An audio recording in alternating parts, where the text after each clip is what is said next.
Salut, c'est Théo, bienvenue dans cette nouvelle vidéo. On est en bas de chez moi dans un petit resto, je me prends mon petit déjeuner, tranquille. On est dimanche matin et aujourd'hui, comme un dimanche qui se respecte, ça va être session jambes. Je vais vous montrer aussi mon appartement parce que je vous ai pas montré mon nouvel appartement. Parce que l'air de rien, j'ai vendu l'appartement au Ritz-Carlton avec une sacrée plus-value. Et cet après-midi, on va voir un quartier dans lequel je vais acheter un nouvel appartement pour redéployer des capitaux issus de la vente du premier appartement. Donc voilà, aujourd'hui un programme assez simple, je vous fais rentrer dans mon quotidien. C'est à base de sport, du business, on va peut-être rencontrer certains de mes amis. Puis voilà, tout ça dans la bonne ambiance et la bonne humeur. Ça y est, on vient de finir le petit-déj et donc là je vous propose de vous montrer brièvement chez moi. Donc j'ai quitté mon appartement au Ritz-Carlton, ça fait à peu près 6-7 mois et donc j'ai acheté 2 appartements comme celui-ci dans le quartier de Tongleur à Bangkok. Et suivez-moi, c'est un petit peu la même chose, hein. Les 2 appartements ne sont pas au même étage mais c'est exactement la même chose. Dans le sens où mon appartement, j'ai conservé le mur qui est ici, donc c'est un 2 bedroom. Vous avez une chambre qui est de l'autre côté qu'on va voir dans un instant. Ici, vous avez une chambre que j'ai transformée en bureau. Voilà, donc le petit setup. Et donc ici, je vais effectuer mon travail sur notamment le fonds d'investissement, sur mes différents business en ligne, sur mes investissements aussi en bourse, gérer un petit peu mon immobilier, voilà. Et donc, l'autre appartement qui est exactement le même que celui-ci, mais à un autre étage plus bas, on a fait sauter ce mur et on a agrandi le living room. Et ça fait toujours, donc du coup ça fait un 2 bedroom transformé en 1 bedroom. Et donc ici auparavant c'était une chambre que j'ai transformée du coup en bureau. Enfin je dis avant, mais c'est des appartements que j'ai achetés neufs. Il y avait juste pas d'ameublement. Et donc voilà, donc ces appartements coûtent plus ou moins entre 1,2 million et 1,3 million directement chez le promoteur en ayant une réduction parce que j'en ai acheté plusieurs en même temps. Et donc voilà, donc vous avez le living room, vous avez un toilette invité, le bureau et la chambre principale. Et de l'autre côté, vous avez ici la cuisine, très simple avec un îlot central. Ici, vous avez mon petit mixeur protéines. Ici, vous avez une machine pour produire de l'eau chaude instantanée. Et ici, vous avez la petite cafetière qui va bien. Les compléments. En ce moment, je refais ma petite cure de L-tyrosine afin d'avoir des connexions nerveuses qui tout simplement avancent plus rapidement. J'ai pas aussi avec le 5-HTP. 5-HTP qui liquidifie votre sang, qui vous permet de ne pas avoir ces moments trop longs le matin où vous vous réveillez, vous avez la tête dans le gaz, voilà. Et après, le petit ZMA qui va bien, voilà.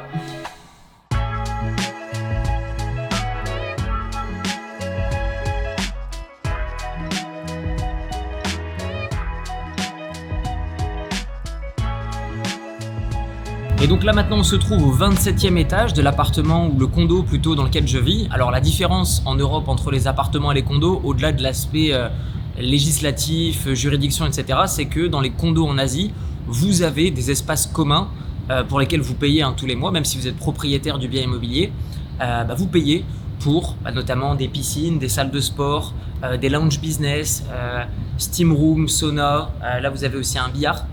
Et donc voilà, ça c'est un espace détente qui est partagé et vous avez donc une vue qui est pas mauvaise. Donc là on est en plein cœur de Bangkok et donc voilà, je vous fais un petit tour. Ici, piscine sympa, vous avez quelques canapés pour vous poser sur le côté. Donc ici vous avez donc un billard. On vient régulièrement ici jouer avec des amis. Généralement on vient le soir parce qu'en journée il fait quand même vachement chaud. Là-bas, vous avez un lounge business, une salle partagée, je vais vous montrer ça. Bienvenue, bienvenue. Et donc ici, c'est un espace que vous pouvez privatiser pour soit faire des événements privés, il y en a déjà eu pas mal qui ont eu lieu ici, notamment des présentations de business. J'ai un ami qui doit lever des fonds pour un casino en ligne qu'il veut lancer, et donc peut-être qu'on louera cette salle dans laquelle je vous filmerai du coup la présentation de ce projet d'un ami pour du coup lever des fonds, que vous voyez aussi ce que je fais en dehors de mes vidéos YouTube.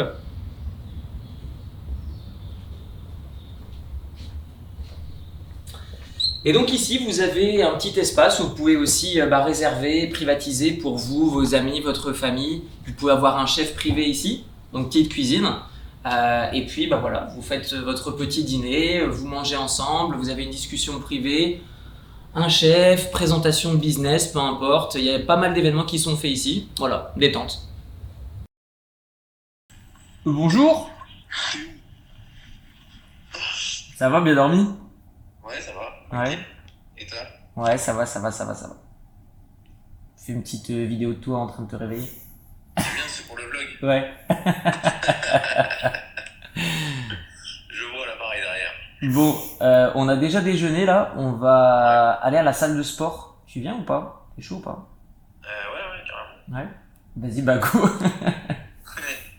Laisse-moi 10 minutes quand même. Allez, ça Tiens, roule. ouais. Allez, il est 11h06.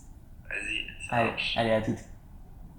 Ça y est, on vient d'arriver à la salle de sport. Donc là, je suis avec mon meilleur ami qui s'appelle Théo. Je vais vous le présenter dans un instant. Aujourd'hui, c'est la 3e séance jambes de cette semaine. Nous sommes le dimanche. Et sur cet entraînement jambes, je vais faire tout simplement 3 séries à la presse. J'aime bien commencer par des exercices guidés pour me chauffer. Je vais mettre un peu plus de poids que sur d'autres exercices en libre. Ensuite, je vais enchaîner avec du squat. Ensuite, je vais enchaîner avec des legs extension. Et puis ensuite, je vais terminer avec les mollets. C'est parti.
Donc là, ça y est, on est rentré chez moi, on a fait la petite séance de sport, on est parti manger avec mes potes que vous avez vu durant l'entraînement au restaurant dans lequel j'ai mangé ce matin. C'est juste en bas de l'appart, donc c'est quand même vachement pratique. On habite tous dans le même building, donc c'est généralement là qu'on prend nos petits déj, qu'on mange le midi. Et généralement, le soir, on va soit dans mon restaurant qui s'appelle Lava, qui est à 5 minutes d'ici, ou sinon on va dans un autre restaurant qu'on ira certainement plus tard, qui s'appelle Mozza, qui est le restaurant du coup de mon meilleur ami qui s'appelle aussi Théo, que vous avez vu s'entraîner tout à l'heure. Je vous les présenterai d'ailleurs tout à l'heure quelques-uns de mes amis. Donc après cette séance jambes des enfers, donc on est rentré, j'ai fait une petite sieste et la petit café tranquille et on va aller dans la zone dans laquelle je vais acheter un appartement. Je vais vous donner plus de détails sur ce nouvel appartement. Mais en gros, donc j'avais déjà fait une vidéo il n'y a pas longtemps où je vous parlais des différents endroits dans Bangkok. Et je vous parlais de Tonglor, donc cette zone-ci, et de Lang Swan. Lang Swan qui est le quartier le plus cher, vraiment qui est dans l'excès.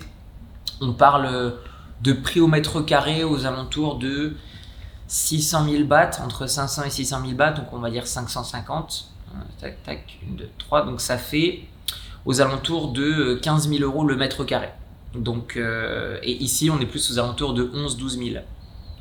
Et mon appartement au Ritz, pour vous donner une petite idée, donc je l'avais acheté donc 51 millions ou 52 millions de bahts, je ne sais plus, un truc comme ça. Bref, je l'ai acheté un truc comme 1,7 million et revendu 600 000 $ plus cher. Vous allez d'ailleurs bientôt rencontrer l'agent immobilier qui m'a aidé à acheter cet appartement, mais aussi à le revendre. Peut-être que je vais avoir l'occasion de vous présenter aussi mon designer d'intérieur qui intervient sur l'ensemble de mes opportunités, plutôt mes opérations immobilières ici à Bangkok. Donc voilà, le programme de cet après-midi, c'est on se dirige dans la zone pour aller étudier un petit peu le quartier, voir ce qu'il y a aux alentours. Et puis en fin de journée, on va aller manger avec mes potes, tranquille. Voilà, une journée tout à fait lambda, rien d'exceptionnel. pas de paillettes dans la journée du multimillionnaire. Mais bon, c'est aussi ça, des journées, des dimanches tranquilles, entre potes, musculation, bien manger, passer du temps avec ses potes, travailler un petit peu, voilà.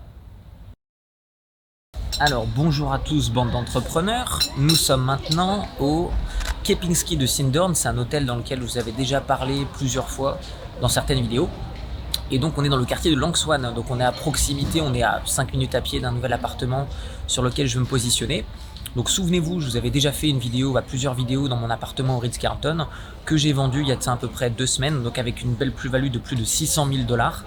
Et c'est pour ça que j'ai de nouveau du capital à déployer sur une nouvelle opération immobilière. Et donc, avant de vous montrer la rue, l'emplacement, etc. dans lequel on va aller juste après, je vais vous donner quelques chiffres sur la nouvelle opération. Donc le projet s'appelle Scope Langswan, c'est un appartement de 84 square meters au 29e étage. C'est ce qu'on appelle une unit corner, donc c'est tout simplement un appartement sur lequel on reçoit un arbre en direct.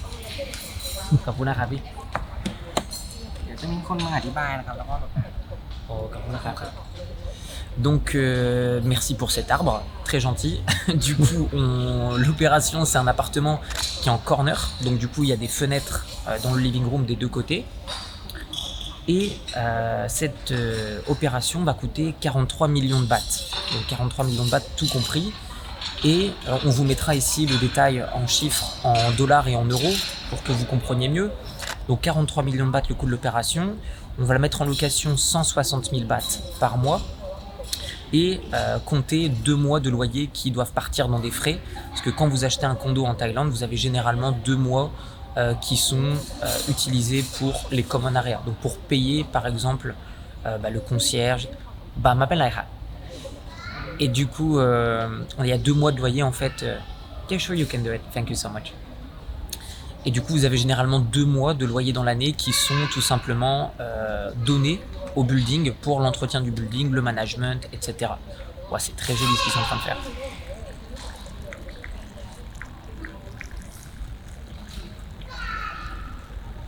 Waouh.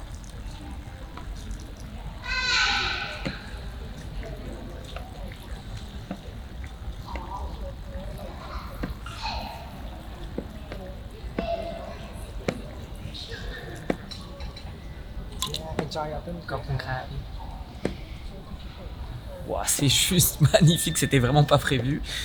Du coup, je continue. Donc, cette opération va me coûter 43 millions de bahts et j'obtiens un deal vraiment très particulier parce que cet appartement est au 29e étage et me coûte 43 millions de bahts, ameublement inclus, taxes inclus, et l'appartement le moins cher dans le même building qui est seulement au 10e étage coûte 52 millions de bahts. Donc moi je suis au 29e et je paye seulement 43 millions de bahts, ameublement inclus. À la revente, j'estime que je peux le revendre 65 millions de bahts, donc après 1 an.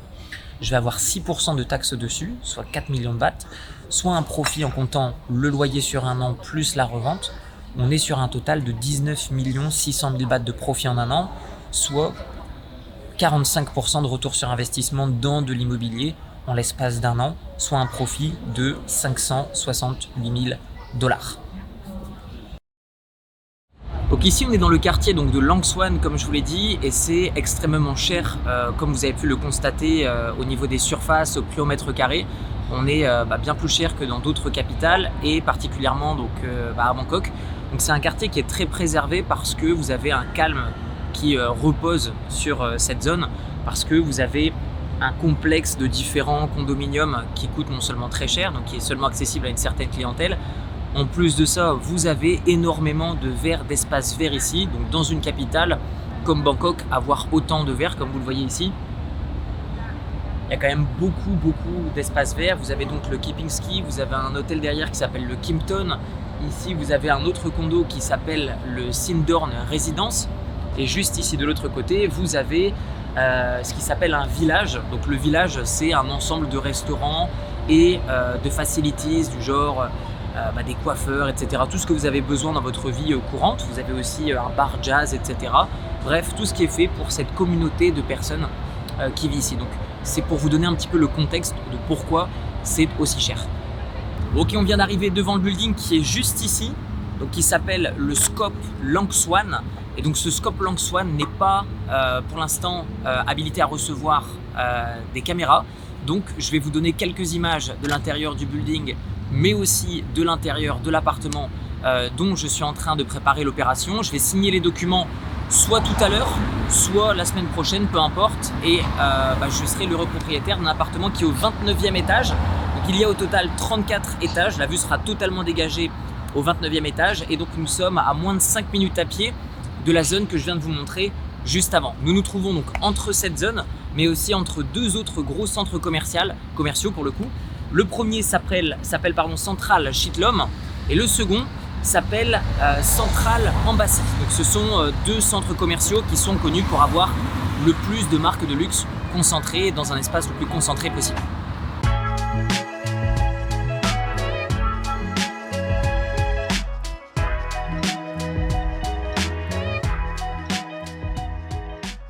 On se trouve maintenant dans le centre commercial qui s'appelle EM Quartier. Donc là on est en train de dîner avec mes amis. Donc vous avez ici Obi. So Obi comes from Netherlands. So obviously he don't speak French, but he's always hanging out with us. So Obi, can you explain like what you're doing right now and what you was doing before? Yes, my name is Obi. I live in Bangkok now for 1.5 years. I met Theo 6 months ago and we hang out a lot. Before I moved to Thailand, I was just working as a car engineer, like repairing cars and stuff. And then at some point I started dropshipping and I just quit my job when I make like 100k profits, so it was pretty late. And now just enjoying life in Thailand with my friends and business going well. So yeah, that's the story actually. Yeah. Okay, cool, thank you. So, si tu peux mettre des transcriptions en français. Et ici, vous avez donc Théo, qui est la personne avec qui je passe le plus de temps. Théo Joubert, que vous voyez de temps en temps apparaître sur mes stories. Donc, c'est la personne avec qui je passe le plus de temps. Et Théo, pareil, il a une histoire de malade. Est-ce que tu peux parler un petit peu de où est-ce que tu viens et de quoi tu as fait pour aujourd'hui en arriver là? Ouais, alors salut. Du coup, moi j'ai fait en études d'abord, j'ai commencé par une école d'ingé qui s'est très bien passée à Bordeaux, les arts et métiers pour ceux qui connaissent. Ensuite, j'avais commencé un master spécialisé en achat et du coup, durant ce master, en fait, en parallèle de ma dernière année d'école d'ingé, j'avais commencé à faire un peu de dropshipping à l'issue d'un stage qui m'avait pas plu du tout. Et du coup, je me disais, voilà, il ne faut pas que je fasse ça toute ma vie, donc je me suis dit, je vais trouver quelque chose d'autre à faire. Je me suis lancé dans le e-commerce et j'ai décidé d'arrêter mon master spé du coup après 3 mois. C'était mon premier mois à 10 000 euros. Et du coup, ça a été l'élément déclencheur qui m'a fait quitter mes études. Et voilà, donc à l'issue de ça, j'ai focus sur mon business à fond, tout le temps. Quelques mois plus tard, rupture amoureuse. Donc je me suis dit je vais aller prendre l'air au soleil, on était en février. Et du coup c'est là où je suis parti en Thaïlande et où j'ai rencontré malheureusement Théophile Hélier. Voilà, donc avec qui on passe le plus quart de notre temps effectivement, soit à la gym, réfléchir au business et autres voyages, etc. Donc voilà, et désormais je fais du coup, donc j'ai plusieurs activités. J'ai une agence de marketing avec laquelle on manage des campagnes publicitaires sur Facebook, Snapchat, Instagram, TikTok, etc. Dans le but de vendre leurs produits. On a aussi notre activité qui est de l'affiliate marketing, donc on vend les produits d'autres personnes et on touche une commission. Et en parallèle de ça, je suis en train de développer un processeur de paiement pour processer des paiements tout simplement et pouvoir avoir une plus grosse flexibilité et la main mise sur le cash flow plutôt que de dépendre d'organismes comme Stripe, PayPal, etc. dont voilà, ceux qui entreprennent déjà dans le domaine du web digital connaissent les principaux problèmes. Et depuis 2 ans maintenant, j'ai commencé à investir du coup l'argent généré par ces business, un peu dans l'immobilier, un peu dans les cryptos aussi, et également dans des business physiques comme ici le restaurant dans lequel nous sommes aujourd'hui. Donc voilà, on diversifie les classes d'actifs pour limiter les risques. Et donc ici vous avez Yann. Donc, Yann qui est suisse. Voilà. Il parle quand même français avec un accent, soyez gentils. Alors moi c'est Yann, ça fait maintenant 5 ans, je suis arrivé ici en Thaïlande en 2018 et je travaillais d'abord dans l'hôtellerie Ça a toujours été un rêve pour moi d'habiter en Thaïlande, donc j'avais choisi des domaines où je pourrais m'expatrier en Thaïlande. Et après, j'ai rencontré justement ce groupe de personnes formidables sur Bangkok. Et je me suis quand même dit qu'il y avait quand même une meilleure vie qui était possible que de travailler en hôtellerie. Et c'est là que j'ai commencé à faire de l'e-commerce pendant le Covid. Et voilà, la période était assez calme en hôtellerie en Thaïlande. Et après, du coup, je me suis mis à faire de l'e-commerce. Ça s'est bien passé. Et après, du coup, j'étais beaucoup plus serein. Puis quand j'ai quitté mon travail, après, je me suis plutôt redirigé vers les algorithmes. Donc, je me suis spécialisé dans les algorithmes de trading. Et après, avec un associé suisse, on a monté un fonds d'investissement qui est basé sur les algorithmes. Donc voilà, maintenant ça fait 2 ans que je vis de cette activité. Et c'est vrai qu'on vit la vie de rêve ici en Thaïlande. Donc voilà. Et ben voilà, c'est tout bon. Comme ça, vous savez que j'ai des vrais amis, pas que sur l'internet. Allez, cheers guys. Ça y est, je viens de rentrer, il est 19h30. J'ai passé une sacrée journée. J'espère que j'ai pu vous partager des moments de mon quotidien qui ont pu vous montrer un peu plus qui j'étais dans ma vie au quotidien et puis qui étaient aussi mes amis. Et là, je vais me prendre une petite douche, je vais m'habiller et je vais ressortir avec mes amis. Je ne sais pas où est-ce qu'on va aller ce soir. Je vous partagerai quelques moments de ce qui va se passer ce soir en vidéo juste après. Dans la description, vous retrouverez donc différents liens, notamment un lien de ma nouvelle activité qui est l'investissement dans des business en ligne. Donc, j'investis activement dans des business en ligne, 20% de mon patrimoine. Donc, j'ai à peu près 40% en immobilier et 20% dans des business en ligne. Et vous pouvez investir avec moi donc dans des business en ligne via le site onlineasset.com. Vous retrouverez également dans la description de la vidéo un lien pour booker un appel stratégique de 1 heure avec un membre de mon équipe qui, en fonction de votre situation, va tout simplement vous dire ce qui est, nous le pensons, le mieux pour vous pour évoluer vers vos propres objectifs d'un point de vue financier. Donc tout ça, c'est dans la description de la vidéo. Je vous dis à très bientôt et je vous laisse sur ces quelques passages de ce qui se passera ce soir. Je ne sais pas encore. Je vous dis à très bientôt. Prenez soin de vous. Ciao, ciao.